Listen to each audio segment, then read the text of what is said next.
La Biblia dice en el versículo 10, hablando de Ana, aquella mujer que seguramente conocemos la historia, que dice la escritura que era estéril y que no podía concebir un hijo. Y el versículo 10 dice el estado al cual esta mujer llegó, y dice que ella estaba amargada.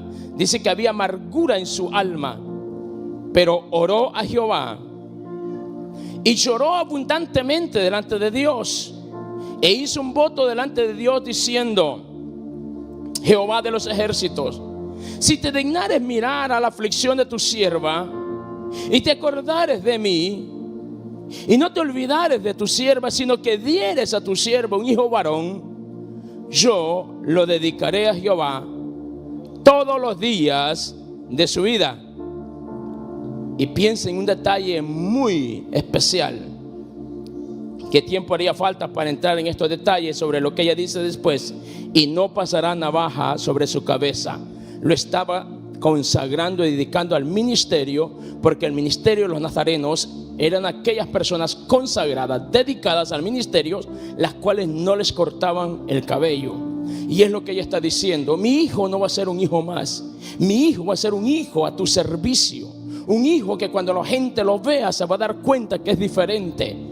Y es lo que los padres necesitamos ver a través de nuestros hijos diferentes, que el favor de Dios está con ellos. No importa la opinión que el mundo tenga, lo que importa es lo que yo creo que Dios puede hacer a través de mis generaciones.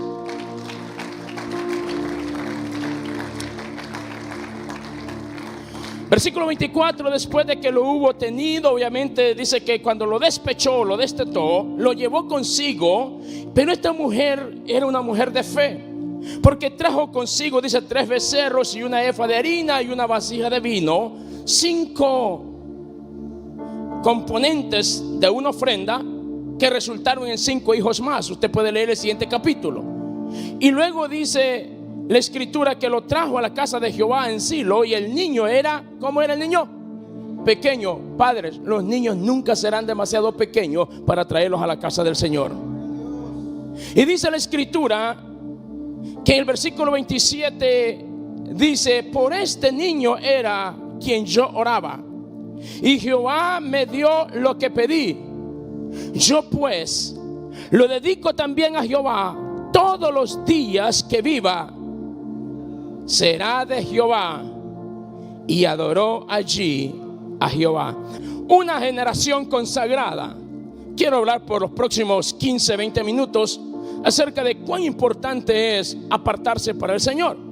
Decía que consagrado significa apartados o dedicados para un fin específico, y en este caso apartados para el Señor. Consagrarse implica dedicarse para el Señor. Hay en la historia no solamente de una mujer que está pasando un tremendo problema, una tremenda dificultad por lo que está viviendo. Esta historia puede ser la historia de un hombre también, de un joven, de una señorita, que aun cuando ella era una mujer consagrada a Dios, estaba viviendo un momento muy incómodo, muy complicado. Y es que su vida no era nada de fácil. Versículo 6 en adelante del capítulo 1 nos relata de cómo era la vida que día con día Ana estaba viviendo, por causa de lo que esta persona y el trato que le daba. Llegó a vivir una vida bajo la humillación, la burla, el maltrato, la impotencia y la frustración de no poder hacer nada, y todo lo malo que Penina le causaba. Un día llegó que Ana buscó ayuda, pero buscó ayuda en Dios. ¿Y sabes cómo lo hizo? En oración. Joven querido, tú tienes que saber que la oración es una llave para hablar con Dios. Es una llave que te permite accesar los secretos de Dios mismo. La oración no solamente es para los adultos, para los ancianos, para los abuelos. La oración es para todo aquel hombre y mujer, joven y señorita, que entiende que Dios es un Dios que escucha a todo aquel que se acerca, que le pide y que le habla.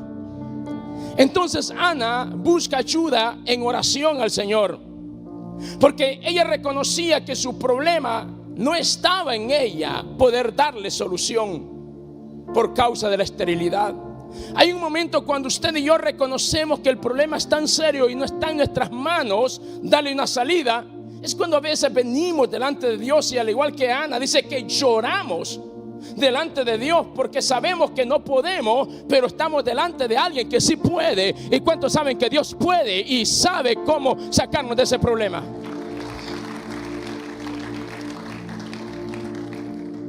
Me gusta la historia de Ana porque Ana es una mujer que nos enseña que cuando se le cree a Dios, el milagro se ve antes de recibirlo. Y mira, la fe de Ana a mí me enseña que el milagro se puede ver antes de recibirlo. Y no solamente eso, sino que Ana sabía lo que haría cuando este milagro viniese. Por eso lo dedica a Dios antes que se lo diera. Y eso a mí me dice que independientemente cuál sea la realidad que podamos estar viviendo, hay esperanza, porque el mismo Dios que escuchó a Ana es el Dios que nos escucha a nosotros. Ana vivía una vida consagrada delante de Dios. Por eso fue que su fe le permitió ver el milagro antes que sucediera. Y pudo decir: yo te dedicaré a este niño todos los días de su vida para que te sirva. Y cuando nosotros seguimos hojeando la Biblia y llegamos al capítulo 10 de esta primera carta del primer libro de Samuel, nos damos cuenta quién fue Samuel. Samuel, aquel niño por el cual ella oraba y lloraba, a quien ella consagra a Dios, se convierte en un hombre en la nación entera conocido como el gran profeta, el gran legislador, el hombre que tuvo la bendición de ungir los primeros 2 reyes de Israel. Y en el capítulo 10 del primer libro de Samuel, el versículo 17 declara que Samuel convocó a toda la nación, el pueblo de Israel, y él vinieron delante de él y habló y dio instrucciones sobre lo que la nación tenía que hacer. ¿Qué quiero decirle?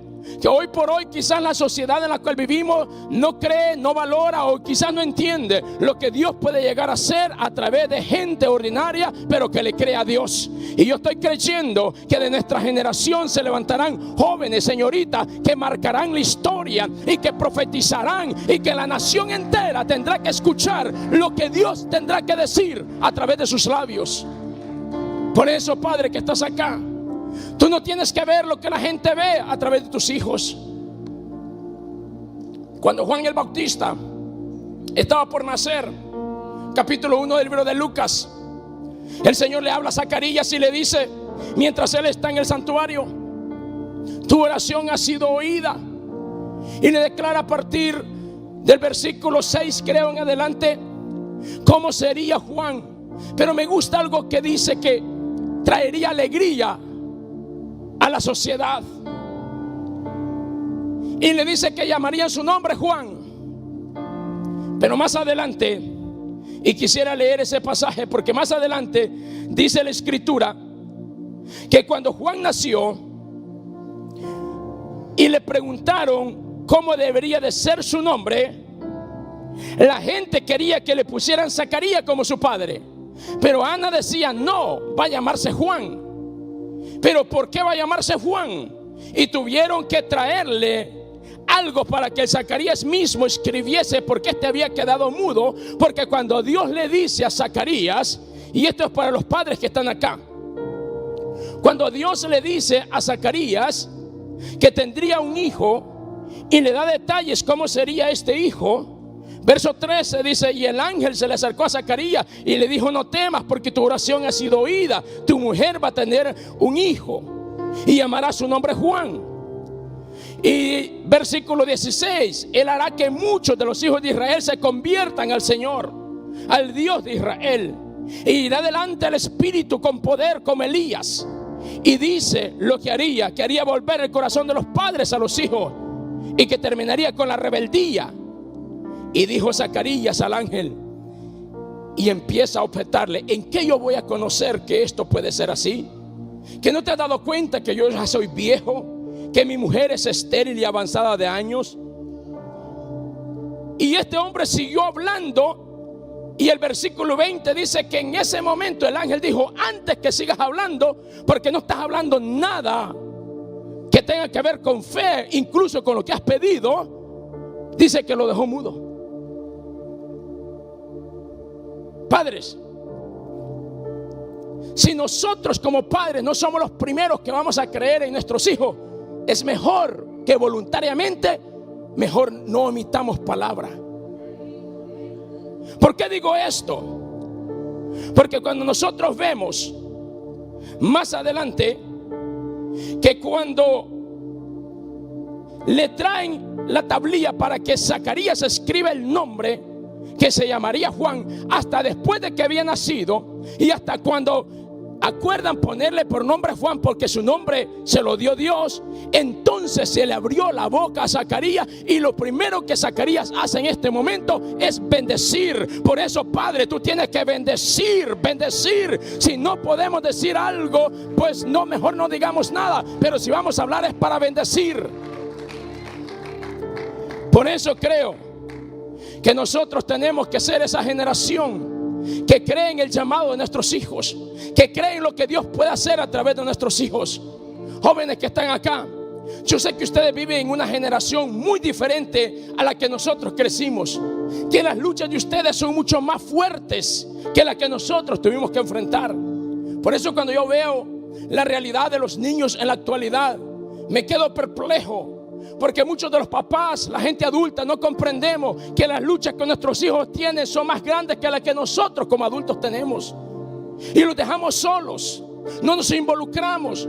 Pero Dios te ha llamado para que sea ese respaldo que tu hijo necesita, que lo bendiga, que lo cubras en oración, que profetice sobre ellos, sobre su futuro, porque ellos serán grandes, como le dijo el Señor que sería Juan.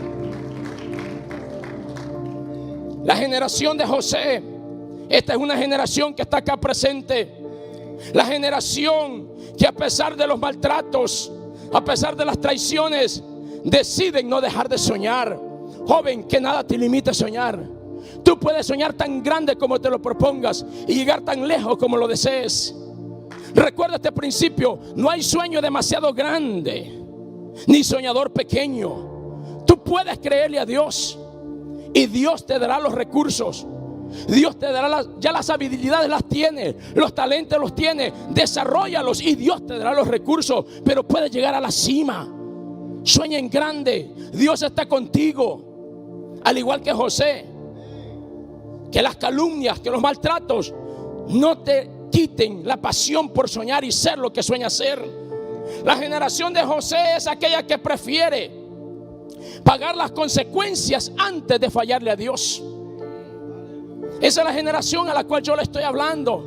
A la generación de José, a la generación consagrada, a la generación que se aparta, a la generación que se dedica para servirle al Dios que Él dice en su palabra: Él es santo y sed santos como yo soy santo. Prefiere pagar las consecuencias pero no pecar contra su Dios.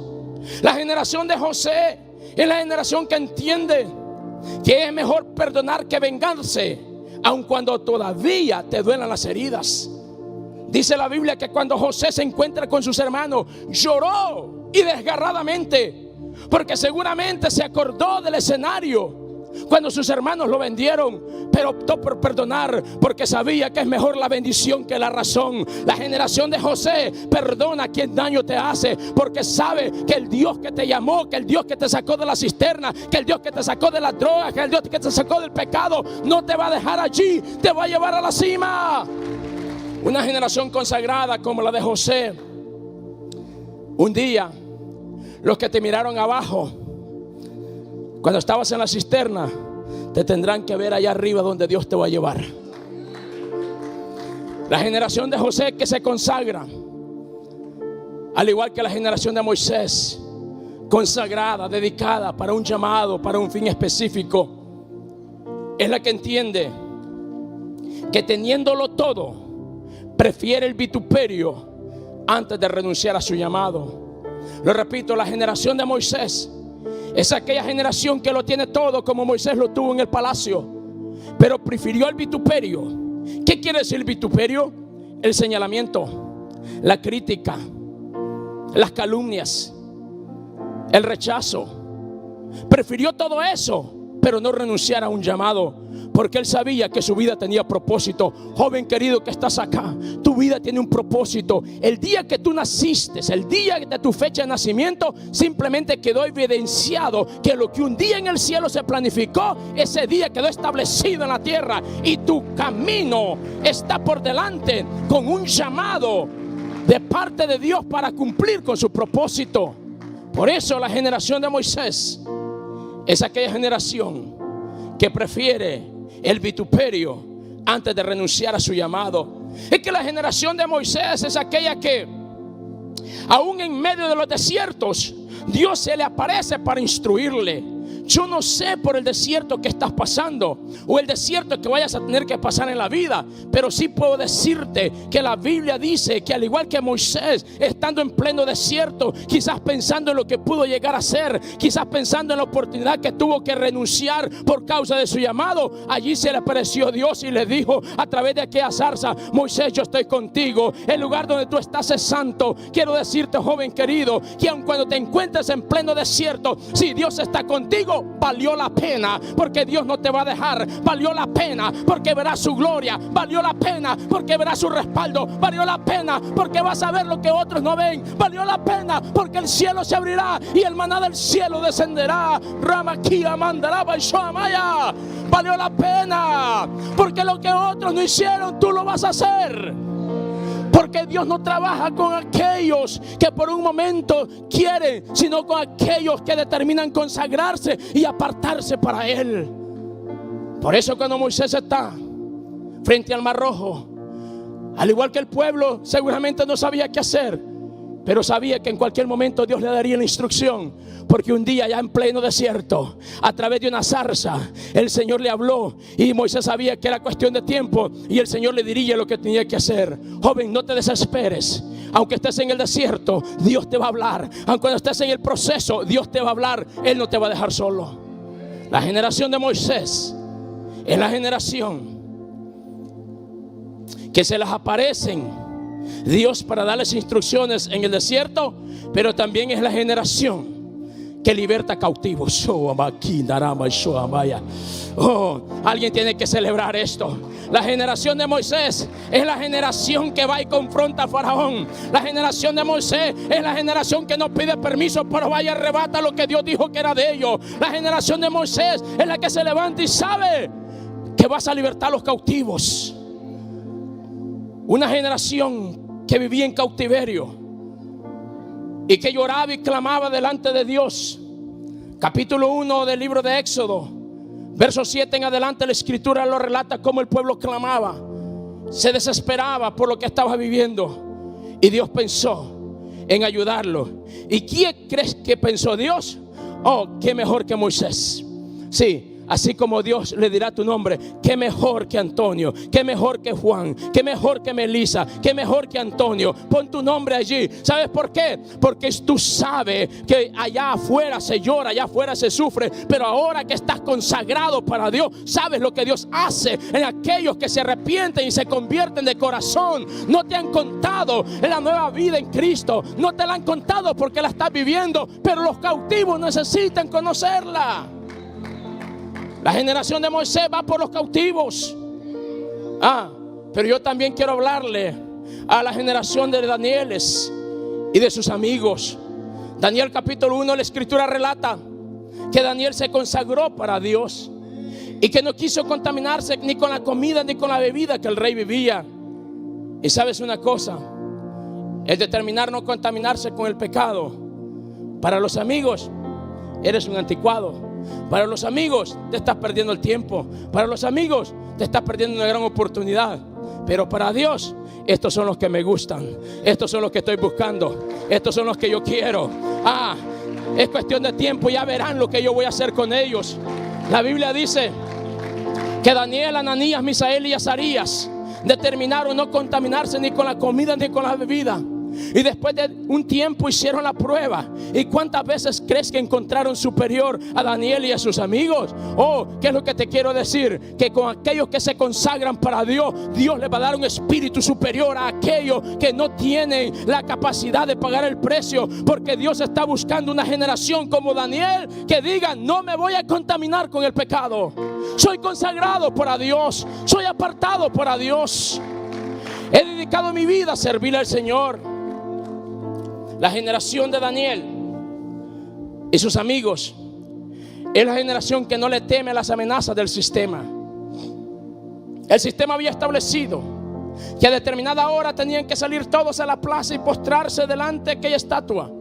Pero Daniel, sus amigos, en este caso, dijeron: no, el único Dios ante el cual nosotros nos podemos arrodillar es el Dios de Israel, nuestro Dios. Pero es que la ley lo dice. Que no te has dado cuenta que el sistema establecido, y esta es una ley, un edicto de parte del gobierno, que tienes que hacerlo. Respetamos las leyes, respetamos lo que el gobierno diga, pero yo prefiero obedecerle a mi Dios. Esa es la generación que Dios está buscando. Una generación que diga: no importa lo que las leyes estén pasando, cuando las leyes contradicen lo que Dios a través de la palabra establece, esa generación se levantará. Y aunque tengas que pasar por el fuego, ojo y oído, dice la Biblia que aún estando en el fuego mismo, calentado 7 veces más de lo normal, pero ni siquiera uno de sus cabellos se le quemó, ni olían a humo. El Señor te protegerá, el Señor te bendecirá, el Señor te defenderá de cualquier ataque del enemigo, porque la generación que Dios está buscando es una generación que esté comprometida con Dios por encima de cualquier cosa.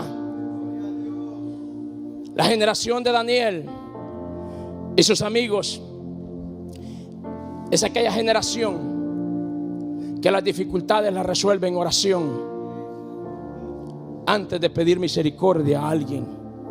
A Daniel vinieron y le dijeron: bueno, los vamos a matar porque hay un asunto acá que nadie le ha podido resolver, el sueño que el rey tuvo, y ya consultó a todo mundo y nadie puede, y así es que todos van a morir. Pero ¿cuál es la prisa? ¿Cuál es el apuro? Permítanos. Nosotros vamos a orar, denos un poco de tiempo, vamos a orar a Dios y verán que Dios nos va a dar una salida. Y dice la Biblia que ellos oraron y Dios les reveló cuál era el sueño que el rey había tenido. Prepárate, porque Dios te va a revelar cosas que a otros no se los reveló. Donde otros fallaron, tú vas a acertar. Alguien tiene que entender eso. A lo que a otros no le funcionó, a ti te va a funcionar, porque Dios te lo revelará por consagrarte, por dedicarte y apartarte para Dios. La generación de Daniel es aquella generación que no busca las oportunidades, pero las oportunidades le vienen por consagrarse delante de Dios. Capítulo 3, verso 27, delante de este libro de Daniel, la escritura dice que después de pasar por el fuego de la prueba, ellos fueron promovidos a lugares de honra. Yo no sé hasta dónde Dios te va a llevar. Lo que sí sé que si te guardas para Dios, Dios te va a honrar, porque Dios honra a los que le honran. La generación de Daniel es la generación que Dios la capacita y la empodera. Capítulo 6, verso 23 en adelante del libro de Daniel, la escritura dice que a Daniel Dios le dio un espíritu superior. No estás buscando ser superior, pero Dios te va a hacer superior, porque Dios honra a los que le honran. Guárdate para Dios, vive para Dios, santifícate día con día, y seguro estoy que verás la mano de Dios. Quiero que estemos en pie y quiero terminar con lo siguiente.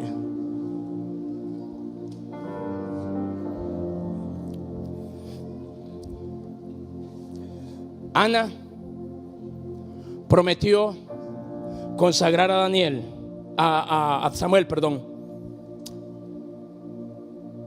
antes de que éste naciese, antes de incluso tener la experiencia de estar embarazada.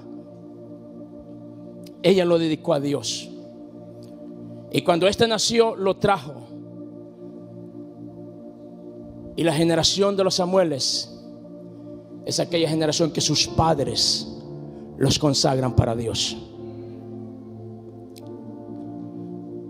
Y me gusta en particular lo que la escritura habla de Samuel, que cuando este era un niño aún, Dios le hablaba.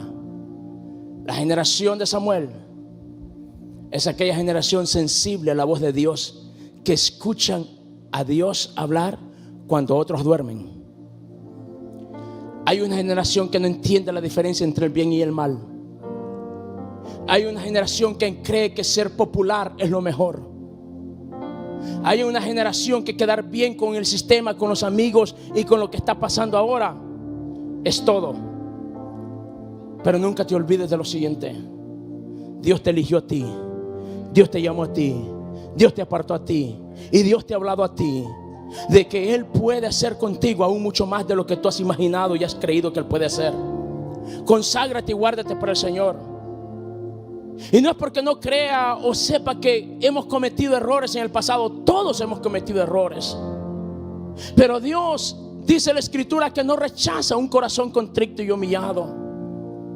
Dios está buscando hombres como David, que a pesar que sus propios hermanos y en su propia casa no era visto de la mejor manera, la palabra lo declara, que en su propia casa era visto como un extraño. Pero David sabía que lo que el Señor le había mostrado, que lo que el Señor le había dicho que a través de él haría, él nunca lo perdió de vista. Y un día, cuando él menos lo esperaba, allá en el campo lo mandaron a llamar porque Dios lo estaba buscando. Dios te buscó para llevarte a Lake Tomahawk, para decirte que en ti hay un llamado, para decirte que si te consagras Él te va a bendecir, para decirte que si apartas del pecado Él te va a prosperar, para decirte que si te mantienes firme y fiel a su llamado, Él hará de ti lo que nadie ha creído que puedas hacer en ti. La gente dirá, como le decían a Zacarías y a Elizabeth: llámalo Zacarías. Pero Ana decía: no, es que el cielo dijo que se llamaría Juan. La gente dirá que tú serás cualquier otra cosa, pero en el cielo se dijo que tú serías bendecido, que tú serías prosperado y que serías instrumento para alcanzar a otros para Cristo. Mírame, por favor. Yo no sé cuándo fue la última vez que alguien se acercó y te dijo: yo creo en ti. Yo no sé cuándo fue la última vez que alguien te dijo: a pesar de lo que hiciste, en ti hay futuro. Yo no sé cuándo fue la última vez que alguien se acercó y te dijo: no importa de dónde vengas ni cómo haya sido tu principio, lo que encuentres es cómo termines en la vida. Joven querido, Job 8:7 dice la Escritura que aun cuando tu comienzo haya sido poco, haya sido difícil, haya sido complicado, tu final será grande. Si Dios está contigo, Él va a abrir el mar para que pases en seco. Si Dios está contigo, Él va a abrir los cielos y maná del cielo va a caer. Si Dios está contigo, Él va a proveer, Él va a pelear por ti. Levántate, créele a Dios, esfuérzate. El reino de los cielos es para valientes. En los jóvenes dice la Biblia que está la fuerza, que es su gloria. Tú eres lo que muchos quieren ser. Si tu papá y tu mamá quizás no está a tu lado para apoyarte, algunos quizás no tienen a papá ya, pero la Biblia a mí me dice que aun cuando tu padre y tu madre te dejaren, con todo y eso Jehová cree en ti y te levantará. Con todo eso Jehová cree en ti y te levantará. Joven querido, mira la vida con optimismo, mira la vida con seguridad. Dios está con aquellos que le creen. Y si tú eres de los que le creen y sabes que Dios puede hacer algo especial en ti, que aunque nadie cree en ti, pero que si Dios cree en ti, tú vas a llegar a la cima. Da un paso al altar y voy a pedir a los pastores que oremos, y a las familias que están acá que declaren una palabra de bendición, que profeticemos sobre nuestros hijos.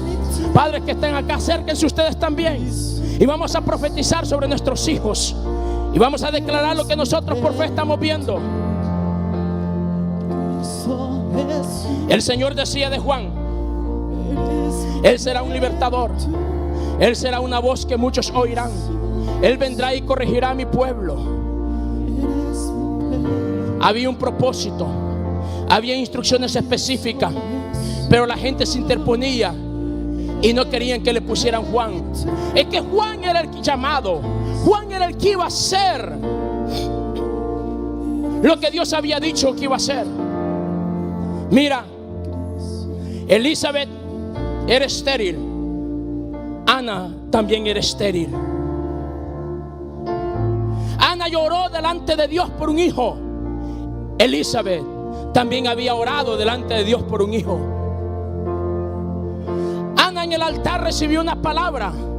Zacarías en el altar recibió una palabra. Y Dios no le dio un hijo más a Ana. le dio un hombre que fue conocido a nivel nación y que le decía a la nación lo que tenía que hacer. Capítulo 10, verso 17 en adelante del primer libro del capítulo 10 de Samuel. Le dio un profeta, un gran legislador, un gran juez. A Ana, Dios la bendijo de esta manera. A Elizabeth, que también era estéril, ¿qué crees? Dios no le dio un hijo más, Dios le dio un gran profeta. Tanto así que la Biblia dice que de los nacidos de mujer nadie sería más grande que Juan el Bautista. Así como Samuel pudo ungir los primeros 2 reyes de Israel, Juan el Bautista ungió y bautizó y presentó al Rey de Reyes y Señor de Señores cuando dijo: he aquí el Cordero de Dios que quita el pecado del mundo. Juan el Bautista fue aquel que preparó el camino para el Mesías cuando dijo: yo soy una voz que clama en el desierto, arrepentidos y convertidos. Pero no querían que le llamaran Juan, querían que le llamaran Zacarías. Pero Ana entendió que este era su tiempo y dijo: basta ya de sufrir, basta ya de estar llorando, basta ya de lo que he estado viviendo. Yo me levanto y voy a quien me puede ayudar. Y fue y habló con Dios y Dios le dijo: sí, te voy a dar lo que me estás pidiendo. Yo no sé qué estás viendo en tus hijos, pero yo te pido que al igual que Jacob, en el capítulo 49 del libro de Génesis, pudo profetizar y hablar lo que él veía que Dios haría a través de cada uno de sus hijos. Y esta tarde vamos a orar y vamos a bendecir a nuestros hijos y vamos a profetizar sobre de ellos.